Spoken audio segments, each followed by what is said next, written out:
Good morning! Manguha tayo ng ampalaya. Pwede na to. Sobrang laki. Ayun, marami pang doon. Tamang harvest lang. Wow. Meron din dito kaso nasa ano siya. Nasa sahig. Nasa pagitan na siya ng mga ng bakod. Kailangan kunin na to. Sayang naman. Ayun, nakuha na. Tadan! Ang laki.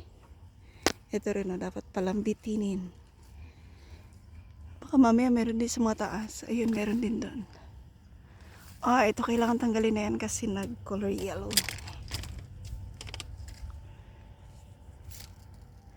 Sayang naman, pero ganun talaga. Tapos yan, meron din dito. Ayun, ito. Wow. Dami ampalaya. Pwede na to. Tapos yung isa. Tingin pa tayo. Minsan, ayun nagtatago sa taas. Nasa taas siya. Ito, ang dami. Palambitinin kaya natin. Tapos ito rin. Meron pa pala dito. Wow. Sobrang dami. Ito na sila lahat. I-preserve na natin. Ampalaya.